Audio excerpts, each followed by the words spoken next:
অন্তর্বর্তী সরকারের 18 মাসের দুর্নীতি তদন্তের দাবি জানিয়েছেন স্বরাষ্ট্রমন্ত্রী সালাউদ্দিন আহমেদ। এজন্য দুদককে নির্দেশ দিতে প্রধানমন্ত্রীকে অনুরোধ জানান তিনি। রাতে সংসদে বাজেট অধিবেশনের আলোচনায় জামাত কেমন ইসলামী দল তা স্পষ্ট করারও আহ্বান জানান স্বরাষ্ট্রমন্ত্রী। আর জামাতকে নিজেদের অতীতের দিকে তাকানোর কথা বলেন এলজিআরডি মন্ত্রী মির্জা ফখরুল ইসলাম আলমগীর। এ সময় পর্যাপ্ত সময় না দেওয়ায় অভিযোগে সংসদ থেকে ওয়াকআউট করে বিরোধী দল। মোহন ইসলামের প্রতিবেদন। মাননীয় স্পিকার, রবিবার বাজেট অধিবেশনের আলোচনা করায় রাত 10টা পর্যন্ত। রাতে আলোচনায় যোগ দেন বিরোধী দলীয় চিফ হুইপ নাহিদ ইসলাম। আগামী 5 আগস্টের মধ্যে জুলাই গণ অভ্যুত্থান স্মৃতি জাদুঘর চালুর দাবি জানান তিনি।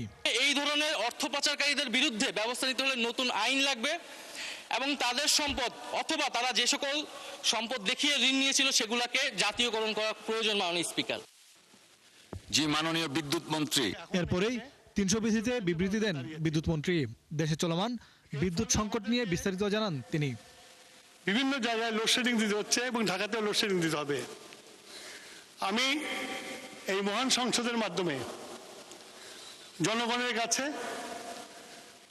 এবং আমাদের বিরোধী দলের সদস্যদের কাছে আহ্বান জানাবো, এটা একটা জাতীয় সংকট।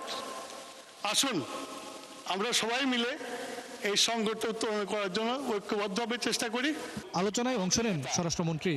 বক্তব্যে তিনি জানান আইন শৃঙ্খলা পরিস্থিতি আগের চেয়ে ভালো। তুলে ধরেন পরিসংখ্যান। যে সমস্ত প্রতিশ্রুতি আমরা দিয়েছিলাম সামাজিক নিরাপত্তা বেষ্টনীর জন্য, টিআইবির বরাদ দিয়ে অন্তর্বর্তী সরকারের সময় ব্যাপক দুর্নীতির কথা উল্লেখ করে সেগুলোর তদন্ত চান স্বরাষ্ট্রমন্ত্রী। আমি মাননীয় প্রধানমন্ত্রীকে অনুরোধ করছি আজকে ইন্টারিম গভর্নমেন্টের 18 মাসের সকল কিছুর জন্য আপনি দুর্নীতি দমন কমিশনকে নির্দেশ দিন। করাপশন কোথায় হয়েছে, কিভাবে হয়েছে, কারা করেছে সবকিছু ফাইন্ড আউট হোক। কারণ ভিত্তি হচ্ছে টিআইবি। গত কয়েকদিন আজকে একটা রিপোর্ট দিয়েছে, আপনারা পত্রিকায় শুনেছেন। সর্বোচ্চ দুর্নীতি হয়েছে ইন্টারিম গভর্নমেন্টের সময়ে, সেই দুর্নীতির জন্য।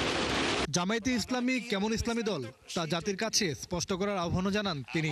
আমি বলেছিলাম জামাত ইসলাম মানে ইসলাম না, ইসলাম ডিফারেন্ট। এদিকে 71-এর ভূমিকা নিয়ে জাতির কাছে জামায়াতের অবস্থান স্পষ্ট করার কথা বলেন এলজিআরডি মন্ত্রী। 71 সম্পর্কে আপনাদের ধারণা খুব পরিষ্কার করে আপনারা বলেন না, এইটা পরিষ্কার না বলেননি। আমি আজ পর্যন্ত শুনিনি, এটা কেউ শোনেনি। মাননীয় স্পিকার, এই কথাটা আমরা এই জন্য বলছি যে আজকে যদি আপনারা এটা স্বীকার করে নেন তাহলে কিন্তু আপনাদের জন্য রাজনীতি অনেক সহজ হয়ে যাবে। এ সময় সরকারি দলকে বাড়তি সময় দেয় এবং বিরোধী দলকে পর্যাপ্ত সময় না দেওয়ার অভিযোগে অধিবেশন থেকে ওয়াকআউট করে তারা।